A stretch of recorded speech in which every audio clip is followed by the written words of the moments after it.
చౌదరి విస్తృత తనిఖీలు చేశారు. వెంగమాంబ ధ్యాన మందిరం అభివృద్ధి పనులు, పలు ఫాస్ట్ ఫుడ్ సెంటర్లను వెంకయ్య చౌదరి పరిశీలించారు.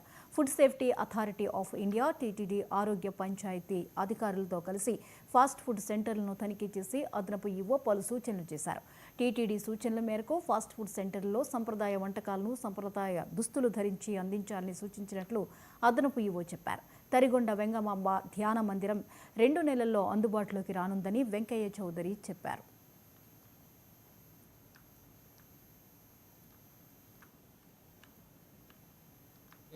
రెస్టారెంట్గా నడుపుతున్న వాళ్ళతో కానీ, లేకపోతే రెగ్యులర్ రెస్టారెంట్ నడుపుతున్న వాళ్ళతో కానీ చాలాసార్లు మనం వాళ్ళతోటి మీటింగ్ పెట్టడం జరిగింది.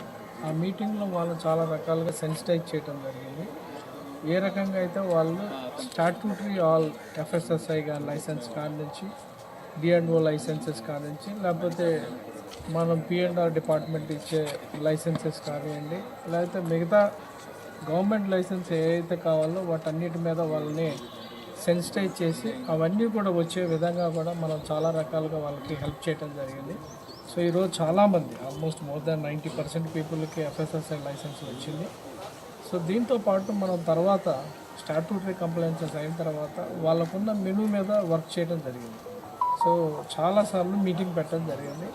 దాంట్లో ఒక ఫేజ్లో వాళ్ళందరూ రీసెంట్గా మనకి ఎక్కడంటే పిఎస్సి 1 దగ్గర ఆల్మోస్ట్ ఆన్లైన్లో ఉండే వాళ్ళందరూ కూడా చాలా రకంగా మనం ఏ రకంగా అయితే వాళ్ళని సెన్సిటైజ్ చేశారో ఆ పద్ధతుల్లోనే వాళ్ళు మెనూ కార్డ్ నుంచి అలానే వాళ్ళ మ్యానరిజమ్స్ కానీ, లేకపోతే వాళ్ళ వేషభాషలు కానీ, లేకపోతే వాళ్ళ వేసుకోవాల్సిన దుస్తుల కాడి నుంచి అన్నీ కూడా వాళ్ళకి చెప్పడం జరిగింది. అలానే డిజిటల్ ట్రాన్సాక్షన్ ఎలా చేయాలి, అలానే వేస్ట్కి సంబంధించి తడి ఎలా ఉండాలి, పొడి చెత్త ఎలా పెట్టుకోవాలి, అలానే కిచెన్ మేనేజ్మెంట్ ఎలా చేయాలి, అలానే హైజీన్ ఇన్సైడ్ ఎలా మెయింటైన్ చేయాలి, సర్వ్ చేసేటప్పుడు ఎలా అరిటాకుతో సర్వ్ చేయాలి, వీటన్నిటి కూడా చాలా డీటెయిల్డ్గా డిస్కషన్ చేయడం జరిగింది.